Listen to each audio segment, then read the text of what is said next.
Hello, everybody. I am Renee Michaelis. I don't know whether or not you could tell, but it's just very noisy over here. It's raining over here, and the air conditioner is on, so I don't know if you can hear it raining. I don't know if you can hear the air conditioner.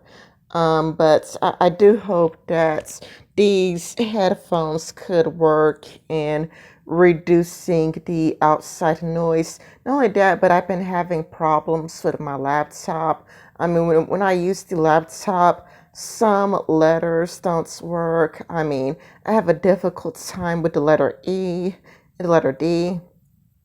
So anyway, I think it would just be more convenient to just use my cell phone instead. So let's see. I was talking to the Ranting Feminist in DMs, and the Ranting Feminist told me of a hangout with Destiny where this guy was talking about the KKK wasn't all that bad, and you would think that he's like part of the alt-rights, but actually was some black guy named what's it a guy named Anthony Logan or something. And I could understand half of what she was saying because I've heard similar arguments from Larry Elder, but Larry Elder brought up better points, and Larry Elder was more well spoken. I it's just it was just really a bizarre listen because he was like, oh yeah, like the KKK, they gave my family cookies, and it's like, well, it's probably true in your specific area. It could be true, but it still is very well known to be a hate group. Even if it was true in your specific area, it would be kind of like if the Hitler Youth gave a Jewish boy cookies. Or like one person is like, come on, it's kind of like it's anecdotal. And even if it is true, it would be true for that specific particular area. It wouldn't be true across the United States. It would be true in that particular area. And it could be true. Like, I wouldn't be surprised if there were people who were a lot like, wow, we have a really bad reputation. Let's improve our reputation. Like, I wouldn't be surprised if there were members to the KKK who decide, hey, we should try improving our reputation. It is possible, but it's still a really odd thing to say because it wouldn't be ubiquitous. It wouldn't be like all over. It would just be that in your area, the KKK in that particular time, those specific people decided to improve the image and turn it into something positive. But it wouldn't still, change the fact that in other areas, they've burned crosses and thrown bricks at black people's houses. You don't focus on, the few instances where selected group of people decided to do something good. You pay attention to what's happened overall. And yeah, usually when a group does something terrible and horrible and horrendous, people usually decide, hey, I don't want to be associated with this anymore, so I'm just going to leave, you know. But I did understand some of the arguments. The arguments that Larry Elder also brought up, like how the Democrats hurts black people with welfare because it's better to have two parents than one parent. And Sargon, he already brought up great arguments in his YouTube channel where he's like, Romy Millennial did the same thing. People with two parents are going to do exceedingly far better than people with one parent. So when people decided to choose welfare, they made a bad decision because people with two parents are going to do far better than people with one parent. And I don't think I need to go over something that's already stated by Sargon or already stated by Roman Millennial. And I think what Larry Elder was getting to is just Machiavellianism, something that seems like a good deal, but actually isn't a good deal. It just seems like it at the time. Like black people were really poor at the time. The Democrats is like introduced with propaganda, welfare to make it seem like a good deal, act like they really care. And it goes from 80% of black families together to 73% of black single mothers.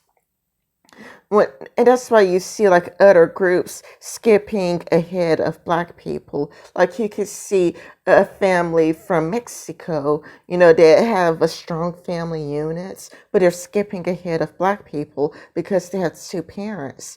Or like you see it with the Asians, even with the poor Asians or the poor Mexicans, when you have that strong family unit, when you have both parents, these people end up skipping ahead of black people because they have two parents. It's kind of a lot like having both parents is very important if you want your child to succeed. And we even see this in present day, like with Job Corps. Now, Job Corps in writing is a progressive's dream. Like progressive, not Job Corps is meant to help marginalized people. Like if you are black and poor, you are a shoo-in to get into Job Corps. Now, the advertisements makes it seem like trade school because it's offering electricity, like where you could learn to be like an electrician, you could learn how to be a cook, you could learn how to do how to do like office work, like office administration, whatever. So it sounds like a trade school, like it sounds like you're getting a trade. But in truth, I mean, there are roaches crawling all over the food. I mean, I would know. I worked in the kitchen, and because during the first week we all had to work in the kitchen, and there would be like roaches all over the food. Not only would roaches crawl all over the food, which would get people sick, the nurses would give you mysterious medicine. They don't tell you what they're giving you. You could say like, "Hey, what are you giving me? What are you giving me?" But they would give you mysterious pills. They won't tell you what they're giving you, and you end up being sicker from their medicine, which I was stupid to take because before I went to Job Corps, I was as healthy as a horse. I was really healthy before I went to Job Corps. But after I went to Job Corps, I was chronically coughing. I would be coughing every day of the week for 10 years afterwards, Well, not 10 years, but like 5 years, 7 years afterwards. Chronic coughing. Healthy before Job Corps, chronic coughing after Job Corps. Let's see, the teachers, they don't teach. The teachers, they don't teach at all whatsoever. They don't help the students with anything. And during the time of test time, they'll just give you all the answers. So when you come out of Job Corps, you are no better off than when you first got in. And then I was in a live stream on Danny Dushaw's channel. And when I was in the live stream, it's kind of like we got into the debates. I was in the debates with a woman about Job Corps. And, from the outside of looking in, it seems like a great deal, like you're really helping the black community. And it looks like from the outside looking in that black people are just lazy, which is not true. It's just that I mean, how are you supposed to know that the teacher gives you all the right answers?